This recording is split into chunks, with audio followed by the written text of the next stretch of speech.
Karaites in the development of the Masorah, of the sort of extra-textual tradition.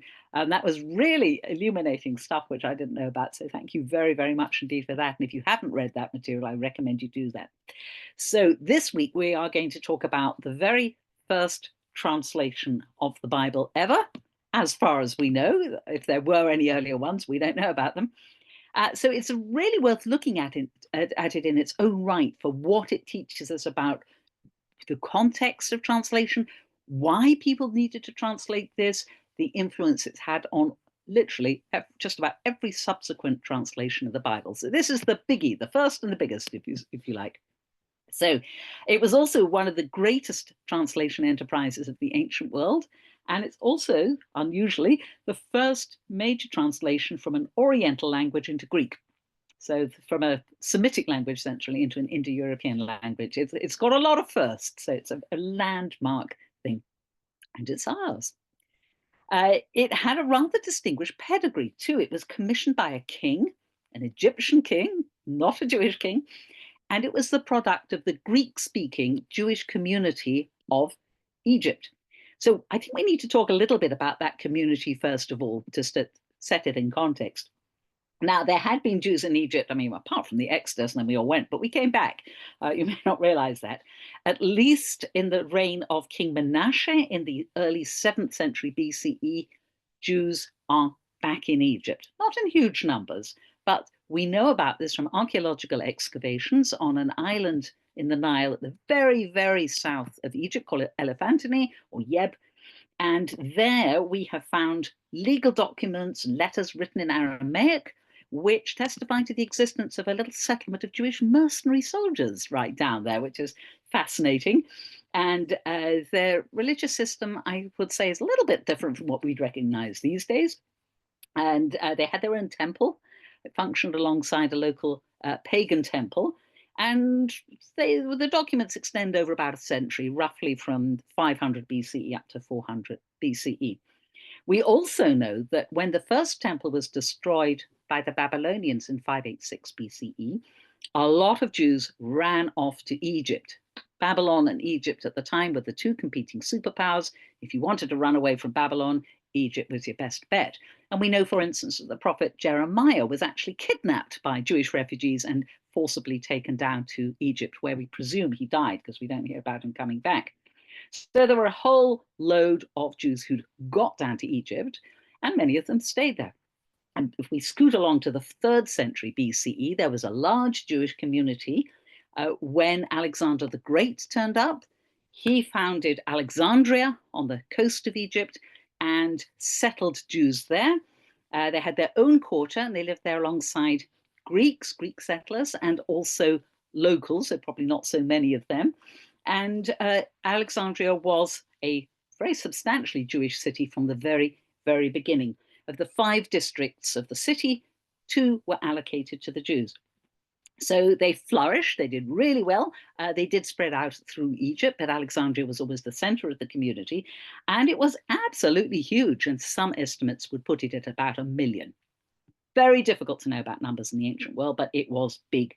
Later on, in the 2nd century BCE, they even built their own temple at a town called Leontopolis, and they imported a high priest who he had been high priest at the Jerusalem temple, and he'd moved to Egypt in a tiff when he was replaced by somebody else. So that was their high priest, Onias IV, and he had descendants who became high priests of this temple. And this temple went on from about 150-ish BCE till after the Jerusalem temple, when it was actually destroyed by the Romans.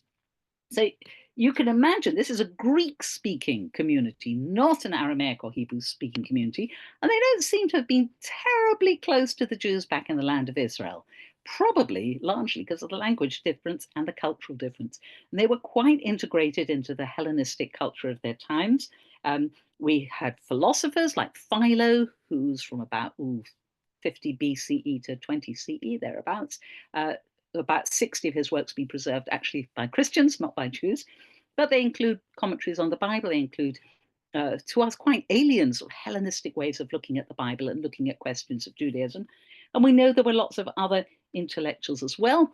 There was an Ezekiel the tragedian who wrote plays. None have survived, but he gets mentioned in other sources. So it was a very flourishing culture. And this is the culture that felt the need to translate the Tanakh into Greek. First of all, the Torah, obviously the most important bit. And we can presume from this that very few Egyptian Jews actually knew any Hebrew. Even Philo, this super intellectual, there are huge debates about whether he knew any Hebrew more than just a couple of central words at all. So apparently you could be from and Jewish and really engaged in the Jewish community, but not know a word of Hebrew, which you can see would be the exact situation when you would need a translation of the Torah. And now, as I said, there weren't terribly good relations with everyone back home, partly because the Egyptian Jews don't seem to have seen themselves as, should we say, subservient to the temple authorities. And later on, with the development of rabbis, they don't seem to have seen themselves as subservient to the rabbis either. So you can imagine there might have been a bit of tension there. And this community went on roughly till the year 115, 117. There was a big Jewish revolt, which we're very unclear about.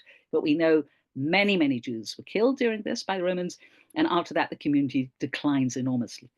So we have amazing stories about the commissioning and the writing of the Septuagint, of just the Torah part we're talking at the first. Later on, they did the rest. But in the mid-3rd century BCE, this was commissioned.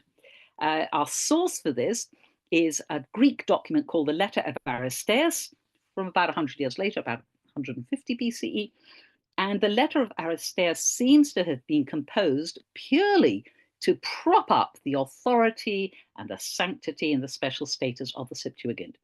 It presents itself as being written by a non-Jew. It's pretty clear it was written by somebody Jewish. I don't think the non-Jews would have cared this much about a Bible translation. And it describes how the king of the time, King Ptolemy II, surnamed Philadelphus, who reigned about 285 down to 246 BCE, was persuaded by his chief librarian, Demetrius. And if anyone here is a librarian, you'll be glad to know that Demetrius had a starring role in this. There was an enormous library in Alexandria, and Demetrius and the king wanted to collect a copy of every known text in the world, which it might just have been possible to do at that stage of things. And they, of course, wanted a translation of the Jewish Torah into Greek for the library. So the king took up this idea with enthusiasm. And the Letter of Aristeas we'll sample a bit later, but just to summarize, it records that the king sent off his request to Jerusalem, and to encourage a positive response, he freed several thousand Jewish war captives who were in Egypt, and gave a very large donation to the temple. And of course, you can imagine a large donation, very, very persuasive. And in response, the high priest back in Jerusalem chose 6 translators from each of the 12 tribes, we are told, giving a total of 72. And they traveled to Egypt, where they were welcomed very, very warmly. So I will share a handout, and we will read a little bit of the Letter of Aristeas. I hope everyone can see that okay. Okay, so here's the Letter of Aristeas in classic translation. There he, the king, assembled them, the translators, in a house which had been built upon the seashore, of great beauty and in a secluded situation, and invited them to carry out the work of translation, since everything that they needed for the purpose was placed at their disposal. So they set to work comparing their several results and making them agree, and whatever they agreed upon was suitably copied out under the direction of Demetrius. The session lasted until the 9th hour. After this, they were set free to minister to their physical needs. Everything they wanted was furnished for them on a lavish scale. In the early morning, they appeared daily at the court, and after saluting the king, went back to their own place. And as is the custom of all of the Jews, they washed their hands in the sea and prayed to God, and then devoted themselves to reading and translating the particular passage upon which they were engaged. As I've already said, they met together daily in the place, which was delightful for its quiet and its brightness, and applied themselves to their task. And it so chanced that the work of translation was completed in 72 days, just as if this had been arranged of set purpose. When the work was completed, Demetrius collected together the Jewish population in the place where the translation had been made and read it over to all, in the presence of the translators, who met with a great reception also from the people because of the great benefits which they had conferred upon them. They bestowed warm praise upon Demetrius too, and urged him to have the whole law transcribed and present a copy to their leaders. After the books had been read, the priests and the elders of the translators and the Jewish community and the leaders of the people stood up and said that since so excellent and sacred and accurate a translation had been made, it was only right that it should remain as it was and no alteration should be made in it. Well, this sounds lovely. It also sounds like very strong propaganda, I have to say. And there's some odd bits. You may have noticed that if 6 translators were sent from each of the 12 tribes, thereby making up this magic number of 72, which is where the translation gets its name from. Septuaginta et duo is the Latin for 72, but nobody wants to say 3 words, so it's called the Septuaginta or the Septuagint, which just means the 70. However, at this stage of Jewish history, the 12 tribes are a thing of the past. And you may remember that in 721 BCE, the Assyrians had destroyed the northern kingdom of Israel and exiled 10 of the 12 tribes, though there were only the remains of 2 tribes around. So that one is not necessarily historically accurate. But it sounds great. Everyone loves it. Nobody minds that a non-Jewish king has commissioned the translation. The Jewish community of Egypt are very happy with it. And later in the letter, they even go to the lengths of pronouncing a curse on anyone who dares to alter it. You do note that it does say that the translators finished the work in 72 days. 72 translators, 72 days. But it doesn't specify who translated what. And it implies that each person did a different bit. That's what I think you would deduce from this. And as we said, this magic 72, or 70 for ease of saying number, became the name of the translation of the 70. This is why you will see abbreviations of it as LXX, the Roman numeral for 70. So if you see something that a sentence that says the LXX says, it's the Septuagint says. However, outside Egypt, Jewish attitudes seem to have been a bit more ambivalent, and we're going to have a little look at the reception of this amazing translation. So our first text is Megillat Ta'anit, which is a rather obscure document from the 1st century CE, which is essentially a list of about 35 fast days. And this rather unusual fast day that we don't observe appears on it. On the 8th of Tevet, you have to fast. During the reign of King Ptolemy, the Torah was written in Greek, and darkness fell on the world for 3 days. Well, that doesn't sound very positive, does it? Then we have a bit in the Talmud, which is quite similar. Rabbi Judah said, when our teachers permitted Greek, they permitted it only for a scroll of the Torah. And I believe you can still actually have a Torah scroll in Greek, though I don't know anyone who has one. This was on account of the incident related in connection with King Ptolemy. As it is taught, it is related of King Ptolemy that he brought together 72 elders and placed them in 72 separate rooms. This is a new element, without telling any of them why he had brought them together, completely different from the letter of Aristeas. And he went into each one of them and said to him, translate for me the Torah of Moses, your master. God then prompted each one of them, and they all conceived the same idea and wrote for him. Oh, well, that's all quite positive, isn't it? There's a miracle involved if 72 people independently come up with exactly the same translation. Clearly, they are being directed by God. So one would presume the translation is quite a good thing. So we've had one negative evaluation in Megillat Ta'anit. And what's interesting in that, I'll just scroll back to that. Darkness falling on the world for 3 days, which is clearly a bad thing, may parallel the 3 days of preparation before the revelation at Mount Sinai. So it's an anti-Sinai. At Sinai, we had light and what have you, and we get the Torah. And when the Torah is translated into Greek, we have anti-Sinai with 3 days of darkness. Clearly, it's a bad thing. Okay, but we do have a miracle in the Torah, in the Talmud. Then we have in Masechet Sofrim, which is a post-Talmudic tractate, nobody quite knows the date, we have both the negative and the positive. First tradition. Once there were 5 elders, don't know why it's suddenly gone down to 5, who wrote the Torah in Greek for King Ptolemy, and that day was as hard for Israel as the day the golden calf was made, for the Torah could in no way be translated adequately. So clearly, negative translation, bad tradition, bad thing to do. According to another story, King Ptolemy gathered together 72 elders, seen that, and placed them into 72 houses, seen that in the Talmud version, without revealing to them why he had summoned them, saw that in the Talmud version. Then he went to each and every one of them and told them to write for him the Torah of Moses, your teacher.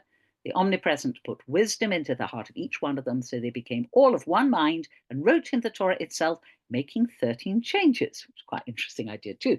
So that's much more like the Talmud tradition. So first of all, we have a day that is hard for Israel as the day the golden calf was made.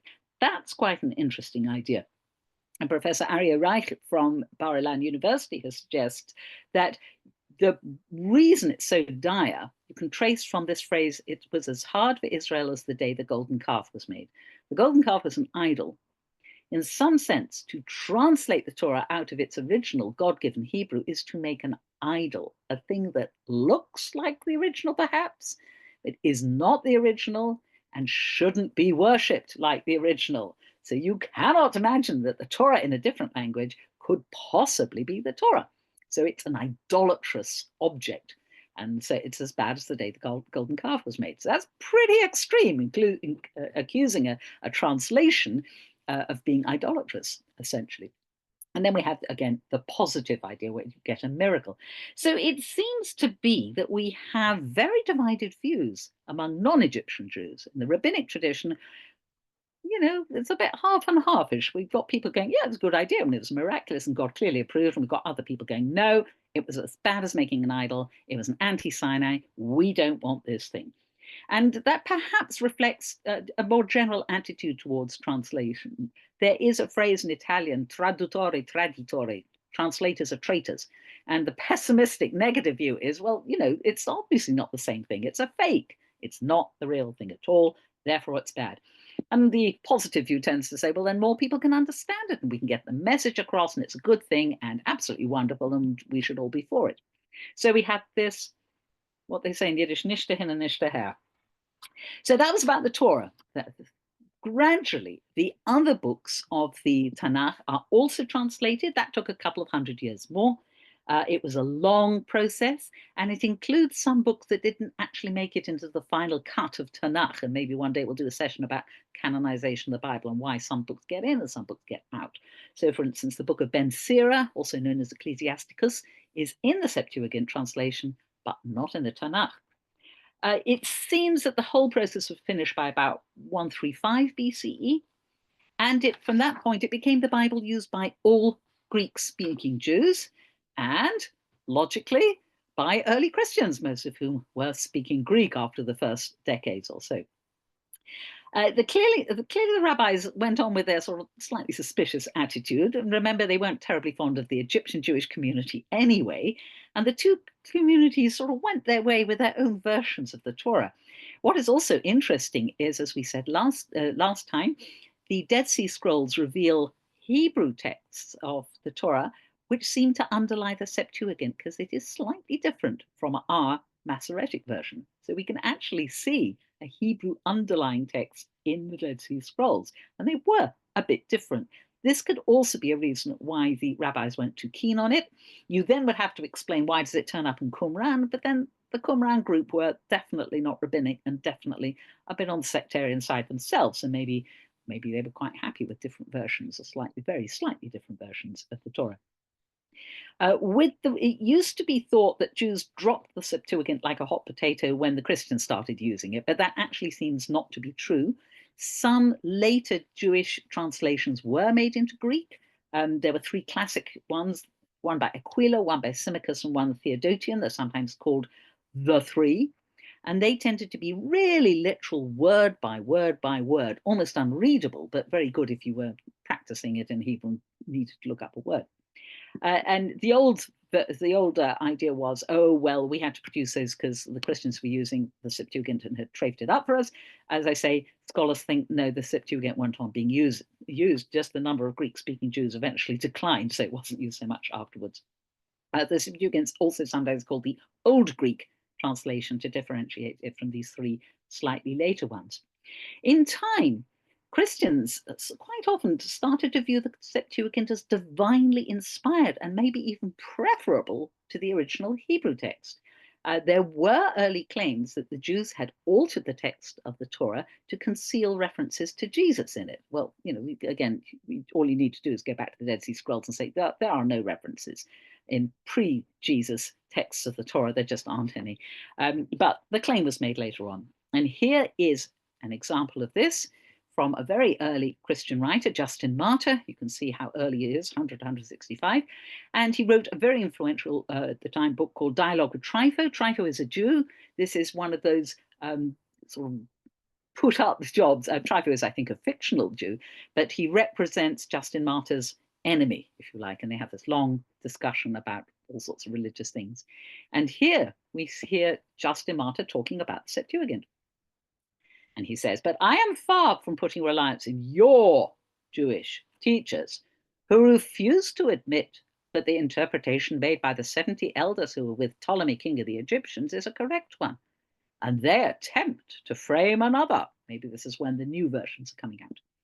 And I wish you to observe that they have altogether taken away many scriptures from the translations affected by those 70 elders who were with Ptolemy, and by which this very man who was crucified is proved to have been set forth expressly as God and man, and as being crucified and as dying. But since I am aware that this is denied by all of your nation, I do not address myself to these points, but I proceed to carry on my discussion by means of those passages which are still admitted by you. So I won't keep resorting to the bits that I think prove this. I will just go with your version of the scriptures. So this starts off very, very early. It's incorrect, but it did prove to be a theme. And you still occasionally, I actually found a 1950s article by a Franciscan who was essentially saying, well, I think the Holy Spirit was with the translator of the Septuagint, and it really does have more authority than the original, which is that's hard to get your head around. But it was quite a popular view, not among all Christians. I think those Christians now wouldn't know what the Septuagint was, but for a long time there were ideas that somehow it was holier. And actually, when the early church father Jerome in the 5th century writes a completely new translation of the Bible from the Hebrew into Latin, he was opposed by some people who said, well, you didn't work from the Septuagint. You can't use the Jewish text. That's not kosher. So rather odd. The Septuagint develops its own holy character. It continued to be the Bible of Greek-speaking Christians, and besides several old Latin versions that were translated from the Greek and not from the Hebrew, it was also the basis for translations into Slavonic, Syriac, Old Armenian, Old Georgian, and Coptic, some of the very earliest Christian Bible translations that they were. It also is the version of the Bible that's quoted in the New Testament, which itself is written in Greek. So it's quite natural that the New Testament would use the Septuagint for its biblical quotations. Now, we talked about manuscripts of Tanakh. Let's think about manuscripts of the Septuagint. And the sad news is we don't have very many pre-Christian fragments. We have a few fragments from the 2nd and 1st centuries BCE, mostly of parts of the Torah. But the important big manuscripts we have are post-Christian. And these are they. If you happen to visit London, you can come and see at least one of them. There's the Codex Vaticanus, which is in the Vatican, 4th century, you can see, CE. Codex Sinaiticus, which is the most famous and is one of the glories of the British Library, which is about 30 minutes down the road from me. And you can just walk in and look at it. There it is. And Codex Alexandrinus, which is not on show, but is somewhere in the depths of the British Library. And just to give you an idea of what it looks like, there is Codex Sinaiticus. That's a bit of the Book of Chronicles, Divrei Hayamim. You can see it's written in these what are called Greek uncials, no capital letters, no punctuation, no spaces between words, not easy to read. And you can see here and there are corrections where somebody has doctored the manuscript. It came from the monastery of St. Catherine in Sinai and was removed, possibly illegally, from there in the 19th century and ended up in the British Museum. There are a couple of leaves in St. Petersburg, Leningrad, and a couple of other places, but most of it is in the British Library. What is actually, oh, and by the way, sorry, I have to scroll back to that. I had a quick test of this link I've given you here to see the whole thing, and it's actually slightly out of date.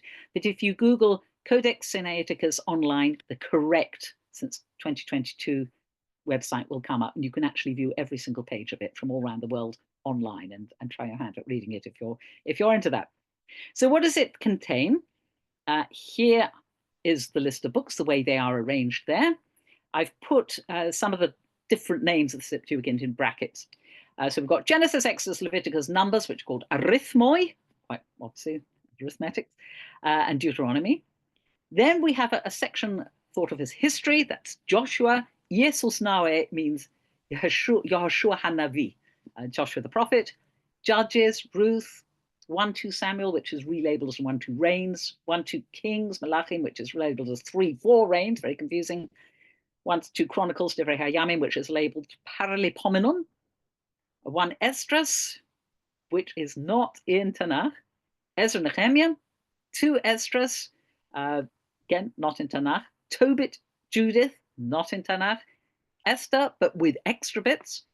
The first 3 books of the Maccabees, not in Tanakh. In the wisdom section, we have Psalms, Tehillim, Psalm 151, an extra one we don't have in the Tanakh. The prayer of Manasseh, not in the Tanakh. Job, Eov, Mishle, Proverbs, Ecclesiastes, that's Kohelet. Song of Songs, Shir Hashirim, Wisdom of Solomon, not in the Tanakh. Ben Sira, Ecclesiasticus, not in the Tanakh. And Psalms of Solomon, not in the Tanakh. Then we have the prophets. We've got the Triasar, the 12 minor prophets, Isaiah, Jeremiah, Baruch, not in the Tanakh. Lamentations, Eicha, Letter of Jeremiah, not in the Tanakh. Ezekiel and Daniel, but extra bits on Daniel. And then the 4th book of Maccabees in an appendix. So the books that don't appear in our Tanakh, but do appear in the Septuagint, are the group of books known as the Apocrypha. Jews aren't very interested in them. Some Christian churches are more interested than others. Protestants tend not to be very interested. For Catholics, they're called deuterocanonical, second canon books. And they think they are scripture, so do the Eastern Orthodox, but Protestants have weeded them out, basically. Now, not all these books are translations. So 2, 3, and 4 Maccabees were written in Greek, so they weren't translations at all. They just got bundled in with the Septuagint. And of course, once Christians start copying out the Septuagint, they also include the New Testament, which is not part of the Septuagint, but is written in Greek, so fits in very nicely when you have a translation of what Christians would call the Old Testament. Seems very natural.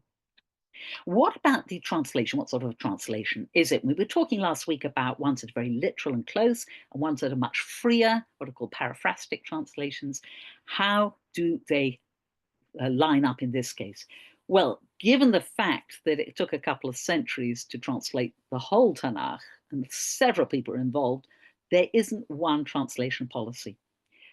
Because it was a first in so many ways, the translators were working out what they were doing as they went along, basically, including how to change from a Semitic language to an Indo-European one, and how to change from one culture to a very different culture. How do you get around things like altars, which might mean something completely different, and so on.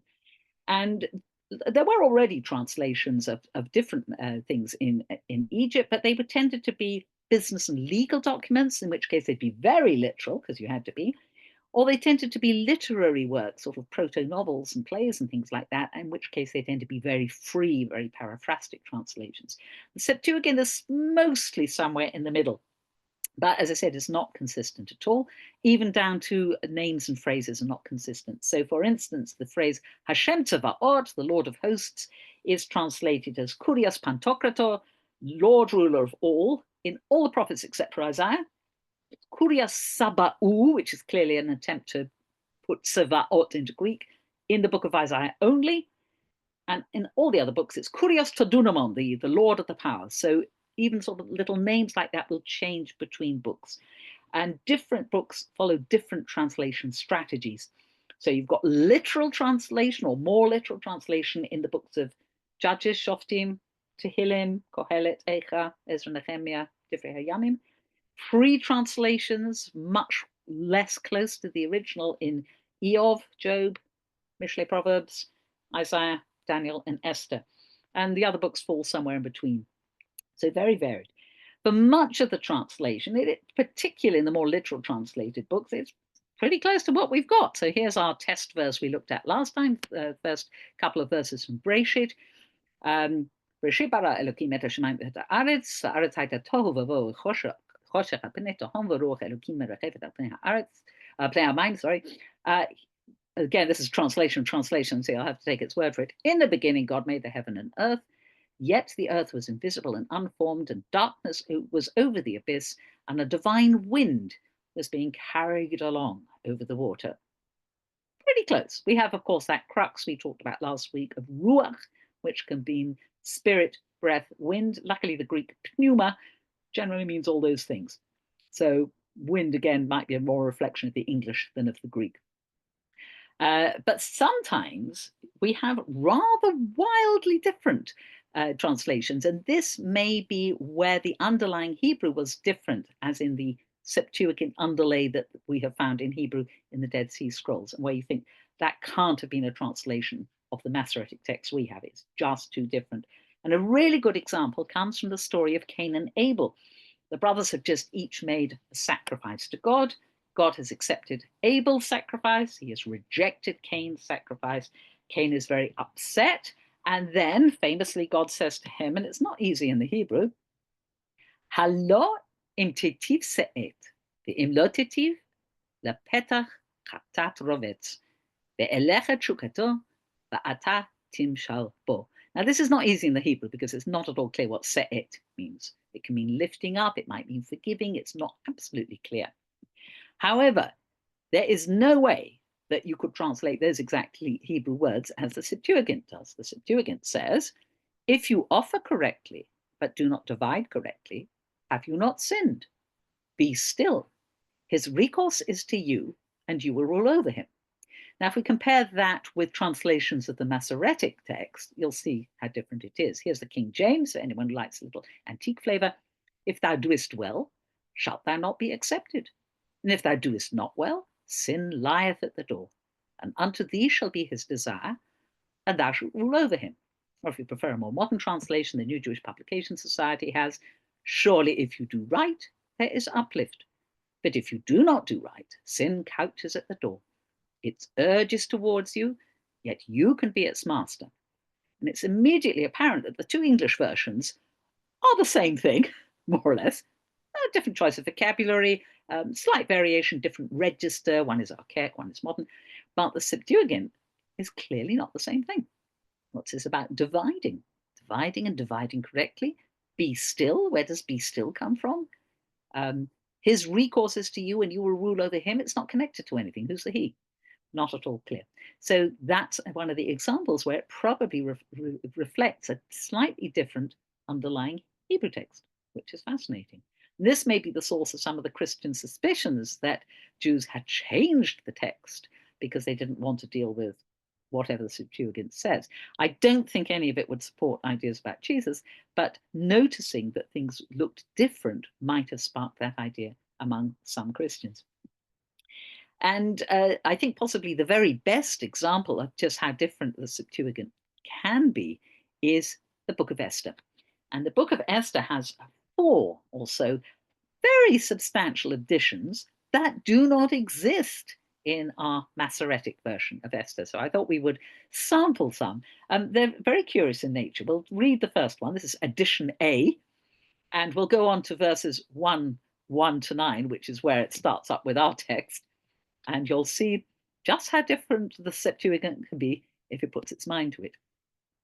In the second year, when Artaxerxes the Great was king, on the first day of Nisan, Greek rendition of Nisan, Mardochaios, in case you don't recognize him, that's Mordechai, son of Jairus, son of Semaias, son of Kisaias, from the tribe of Benjamin, saw a dream. He was a Judean man, dwelling in the city of Susa, a great man, serving in the court of the king. Now, he was of the group of exiles which Nebuchadnezzar, king of Babylon, took captive from Jerusalem with Jechonias, the king of Judea. And this was his dream. Look, shouts and confusion, thunder and earthquake, chaos upon the earth. Look, 2 great dragons came forward, both ready to fight, and a great noise arose from them. And at their sound, every nation prepared for war to fight against a nation of righteous people. Look, a day of darkness and gloom, affliction and anguish, oppression and great chaos upon the earth. And the whole righteous nation, I take this to mean the Jews, was in chaos, fearing the evils that threatened themselves, and they were ready to perish. Then they cried out to God, and from their cry, as though from a small spring, there came a great river, abundant water, light, and the sun rose, and the lowly were exalted and devoured those held in esteem. Then when Mordechai, who had seen this dream and what God had determined to do, awoke, he had it on his heart and sought until nightfall to understand it in every detail. So the dream of Mordechai, we just don't have. He doesn't dream in our version. The Septuagint then goes on to the bit we know, which comes out as, oh, sorry, no, there's another paragraph, beg your pardon, there's another paragraph we don't have. And Mordechai took his rest in the courtyard with Gabbatha and Thara, the two eunuchs of the king who guarded the courtyard. He both overheard their deliberations and inquired into their ambitions, and learned that they were preparing to lay hands on Artaxerxes the king, and he told the king about them. Then the king interrogated the two eunuchs, and when they confessed, they were led away. And the king wrote these things in the record, and Mordechai wrote concerning these things. And the king ordered Mordechai to serve in the court and gave to him gifts for these things. But Haman, son of Hammedathos, a Bugian, was highly esteemed by the king, and he sought to harm Mordechai and his people because of the two eunuchs of the king. Now, this whole addition is faintly annoying because it gives away the story and destroys the dramatic tension that happens later on. So you sort of wonder why they bothered to put it in. Here, the text rejoins our version. Now, it happened after these things in the days of Artaxerxes. This Artaxerxes controlled 127 lands from India. In those days when King Artaxerxes was enthroned at the city of Susa, in the third year when he was king, he gave a feast for his friends and for the other nations, and for those highly esteemed of the Persians and Medes, and for the rulers of the satrapies. And after these things, after he had displayed to them the great wealth of his kingdom and the glory of the celebration of his wealth for 180 days, and when the days of the wedding feast were completed, the king gave a wine party for the nations present in the city for 6 days in the courtyard of the house of the king. It had been decorated with linen and cotton curtains hung on cords of linen and purple attached to gold and silver blocks on pillars of marble and other stones. There were couches of gold and silver on a mosaic pavement of emerald, mother of pearl, and marble. There were gossamer throws in many colours embroidered with roses round about. And even that is not quite exactly the same as our version. Let's have a look at our version, just that little bit, the bit that's paralleled. And you'll see there are omissions and additions even here. This is what happened during the time of Xerxes, the Xerxes who ruled over 127 provinces stretching from India to Kush. No mention of Kush in the Septuagint. At that time, King Xerxes reigned from his royal throne in the citadel of Susa, and in the third year of his reign, he gave a banquet for all his nobles and officials. The military leaders of Persia and Media, the princes, and the nobles of the provinces were present. For a full 180 days, he displayed the vast wealth of his kingdom and the splendor and glory of his majesty. When these days were over, the king gave a banquet, which the Septuagint says was a wedding feast, lasting 7 days in the enclosed garden of the king's palace. For all the people, from the least to the greatest, who were in the citadel of Susa, the garden had hangings of white and blue linen, fastened with cords of white linen and purple material to silver rings on marble pillars. There were couches of gold and silver on a mosaic pavement of porphyry, marble, mother of pearl, and other costly stones. But there weren't gossamer throats, that's just the Septuagint. So you can see from this that I'll sort of put down so you can do a bit of comparing. Even the bit where the text is parallel by our version, there are still additions, and it's a little bit different. It's free, a very free translation indeed. So I hope that's given you a little taste of the Septuagint. It's basically a hugely important translation because it is the first, because it had such enormous influence, particularly in the Christian world. And was used by Jews for quite a long time too. It's also an evidence for an early understanding of Tanakh and possibly for the existence of a slightly different text of places in Tanakh, as evidenced also by the Dead Sea Scrolls that didn't survive, except in the Septuagint. We just went with the Masoretic text eventually and discarded any other versions that might have been around. As we said, it started Jewish. This is a Jewish translation, but it ended up becoming very Christian in its effect and in its use. And it lies behind many, many later Christian traditions of translation up to today. So that's another reason why it's really important, because there are modern Christian translations that when you get to difficult bits will go, well, I think I'll take the Septuagint version. I can do more with that, or it seems more logical. And that, again, we talked last time about being aware what text the translation you're using is based on. That can be an element in Christian translations that you might want to be aware of. If you have the handout or have it sent to you, I've put a couple of books here that are really good ways into the Septuagint. There's a whole field of Septuagint studies. And there is this nice NETS, the New English Translation of Septuagint, which is online and very easily findable if you want to do a bit of compare and contrasting on your own and see, get a little bit more of an impression of it and how it differs from our version and where it differs from our version. And yes, if you're interested in the Apocrypha, this is a good place to find it, because this is the earliest manuscripts of the Apocrypha we have too. So if people have any questions, I'd be very happy to try and answer them. Right. Well, I've been following questions. You gave us a lot of material. Yes. I think some of us might have known some of what you told us, but it was a lot of, it was like a tsunami of material. So I'm sure Yeah, I'm people sorry about it. be watching It's this such an material. exciting translation. Yeah, usually, when I miss a program and I have limited time, I will watch it at like double speed or 1.5 speed Yeah. so that I can watch it in half an hour. Yours, I'm going to have to rewatch at slower speed to go back. So here are some questions, and people feel free to post questions as well. Um, People were fascinated by the 72 and the 70. Can you think of any reason why that was the magic number in all the stories? I think it is that original letter of Aristeas, the idea it was 6 from each of 12 tribes, which gives you 72. But But but 72 is why? But why? I mean, inconvenient. right. But the letter was written later, and so the question is, why did the letter writer choose the number 6 from each tribe and 72? Is there any particular? There certainly are rabbinic traditions about the number 70. Now, I cannot tell you whether they were circulating in Egypt at this time at all. I think it might have been a bit early for them, but later on in the rabbinic period, you have traditions of the 70 nations of the world, the 70 languages of the world, the 70 angels, one of whom is responsible for each nation of the world. And the number 70 comes up a lot in those contexts. And if that idea does go back earlier and was around in Egypt, then I think that might have influenced it. Given the fact that the ancients were very interested in numbers, they were interested in sort of perfect numbers, and you have Pythagoras, who has a sort of semi-mystical religion about numbers. 70 is quite a good number because it's 7, which everyone knows is a magic number, multiplied by 10, which again is a madly important number because 10 fingers, 10 toes, 10 everything. So nobody ever sort of says 53 is a magic number, but 70 and then 72, because of 6 times 12, would be quite a good candidate. Beyond that, that is pure speculation, and I don't think we actually know why whoever wrote the letter of Aristeas pitched on that. I think the 12 tribes was definitely important to him. Why he chooses 6 from each tribe, I don't know. Really not. Maybe he wants to get to something near 70. That's my best guess, really. Okay, well, that's a good guess. And just to confirm, there is no original text of this original translation of the Septuagint, right? No original manuscript. No, we do have some fragments of the Torah parts from the 2nd and 1st centuries BCE. They'll be on papyrus because they're from Egypt. And they'll probably be literally fragments. They might be a half page. I don't actually know what the state of them is, but they won't be very, very significant. So our earliest manuscripts are probably these very early Christian ones from the 4th century. I don't know about.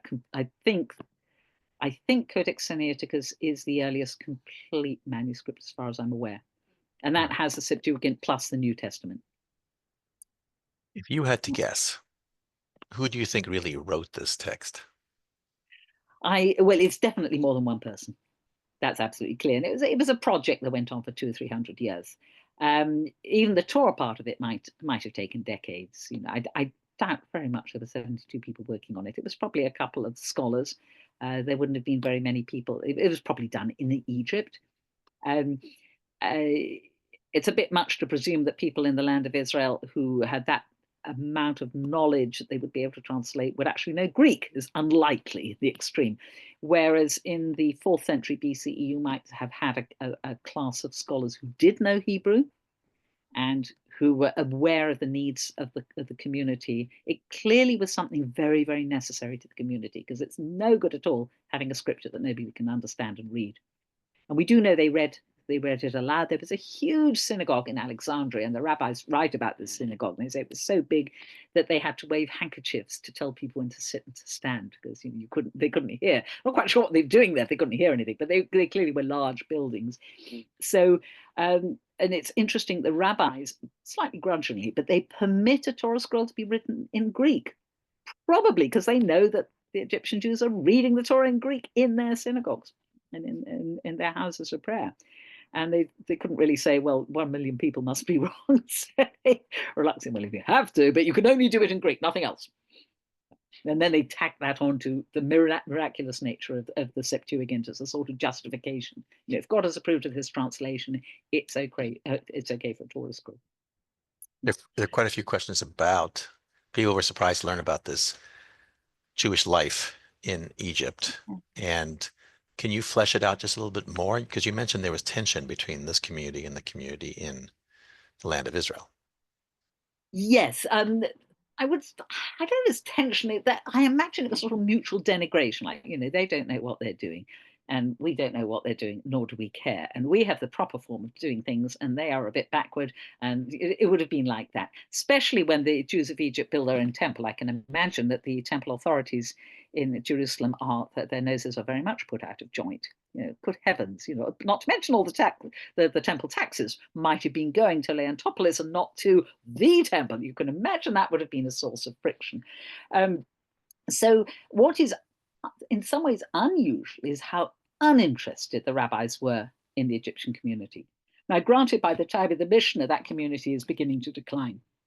But you would have thought somebody would have mentioned a little bit more than the bits we have. We have this tradition of Ptolemy and the translation of the Septuagint. We don't have, and we have the mention of the synagogue of Alexandria, but it's a small amount for a community that was so big. Might have been this, Do we know how big? Do we know how big this community was at its Well, height? there are estimates of up to 1 million, but again, it's frantically difficult trying to estimate any figures in the ancient world. But the fact that some scholars have said they think there might have been 1 million Jews in Egypt, definitely was a big community. And at the height of this community, was it competing with the community in the land of Israel or the Babylonian community for like the Babylonians would have been too far away. Don't forget, no phones, no communications. So there would be I less meant intellectually. I meant as in like the nodes of the Jewish world. Like in the world we have now, right? The two biggest communities are in the land of Israel and in the United States. And then we have other communities, other parts of the world. At that time, were the nodes Egypt and Babylonia? Like, where do you put this Egyptian community in the context of the world when it was at its height? Again, because communications were so much more difficult, there would have been far less awareness. People would have known there were a lot of Jews in Egypt, and every now and then one of them would have turned up in Jerusalem, but people would have been very, very, very ignorant. If you think, say, how much do American Jews know about Luxembourg Jews, it would have been much more like that. Just, I expect there are some Jews in Luxembourg. I've heard there are Jews in Luxembourg, but I really don't know anything about what they do. I'm not even sure what language they speak. It might very well have been a bit more like that. There wouldn't have been a lot of communications. We do know that Philo went up to the temple in Jerusalem once on a pilgrimage, but we don't know if Philo knew any Hebrew. So we can suppose there was a trickle of Egyptian Jews who might have gone to the temple. But once they had their own temple, there wasn't much reason to do so. And nobody from Judea would be going down to Egypt to visit any sort of temple at all. Again, there would have been merchants going backwards and forwards. But there was also the language barrier. Most Jews in the land of Israel spoke Aramaic. Some did speak Greek, especially on the coast, but far fewer. And they had much more in common with the Jews in Babylonia because they also spoke Aramaic. So there were much closer ties between the land of Israel and the Babylonian community than there were between the land of Israel and Egypt. Linguistic, cultural, it's a rabbinic culture. People do go back and forth. We know, for instance, Hillel, the great sage Hillel, came from Babylon and settled in Judea. And there was a certain back and forth. And we do hear about rabbis traveling and ideas spreading. We just don't hear about that with Egypt. Nowhere in rabbinic literature does it say, and Rabbi X came up from Egypt, or Rabbi so-and-so went down to Egypt. It's just as though they barely exist. So the impression I get is that communications are not very strong with Egypt and much, much stronger with Babylonia.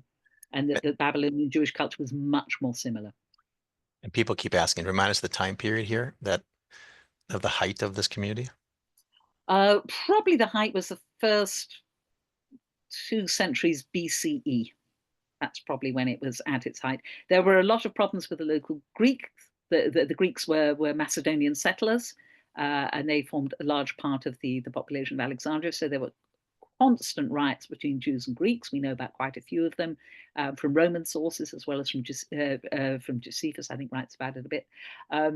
and certainly Philo writes about it. Philo went on an embassy to Rome to sort of plead for the Jews. So there was a lot of bad feeling between Jews and Greeks in Egypt. That probably took up more of their time than actually fighting with their cousins up in Judea. And it was a very Hellenistic culture, the Jewish one. And again, remember what, the time of the Maccabees, everyone's poo-pooing the Hellenizers and what have you. I think this is another reason that Jews back in the land of Israel didn't really approve of the Egyptian Jews, because they were very, very Hellenistic. They wrote philosophy, they wrote plays, they wrote poetry, they wrote all sorts of Hellenistic stuff. And if you read Philo, he's in some ways, I wouldn't say very un-Jewish, but he's just in a mode of Jewishness that is so distant from us. He sounds like a Greek philosopher. He interprets a lot of the Torah as sort of allegories, and it's just weird. It sort of feels, in a way, un-Jewish, and that tradition didn't survive.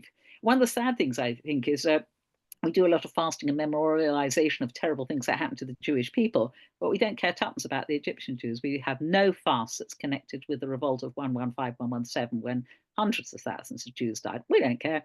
We've wiped them out of our history. And the amount of Jews who've heard of Philo is pretty small. Nobody teaches about him in schools. Very few Jews read him. There are some Jewish Philo scholars, but again, in the academic world, he's not part of our consciousness. I would wager more Jews have heard of Hillel and Rabbi Yehuda Nasi than have heard of Philo.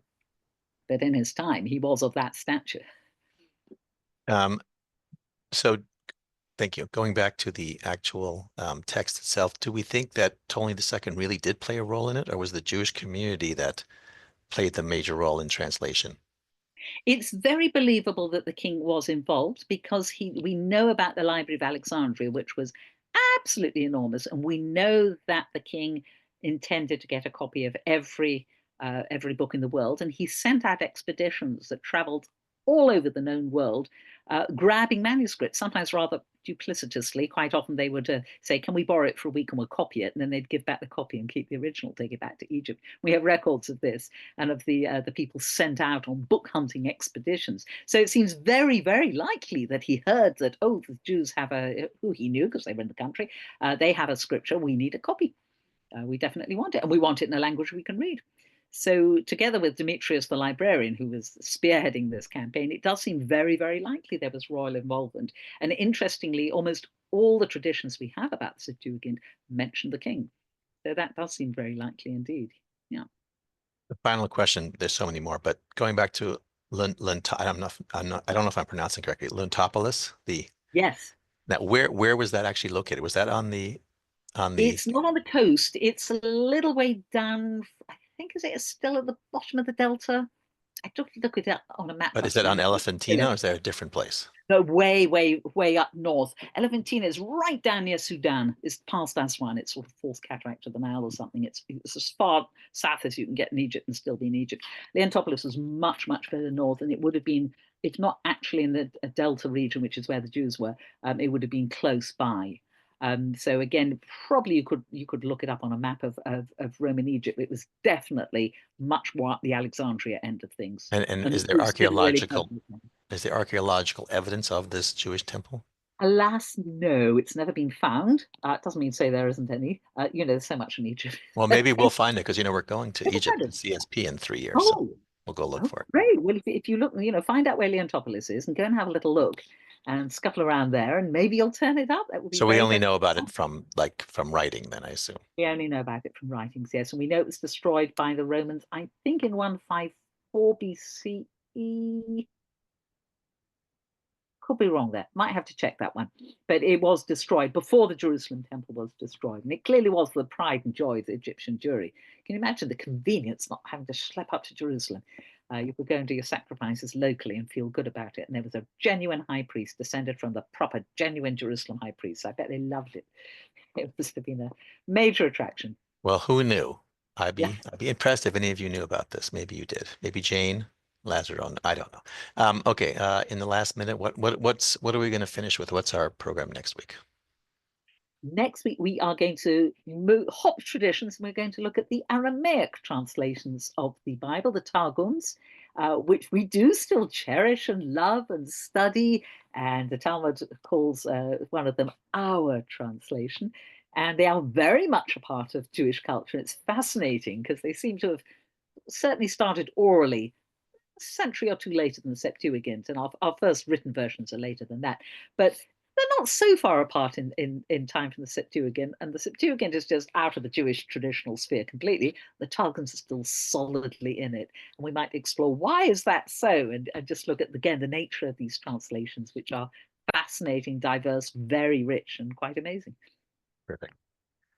Well, thank you. Thank you for today's program and taking us to a world and a place that most of us haven't spent time. I will send a detailed follow-up with some links for all of you. So if you'd like to practice your Greek and read the original text, you're welcome to do that. And look forward to having you back next week. Take care, everybody. Shabbat shalom. Bye-bye. Shabbat shalom.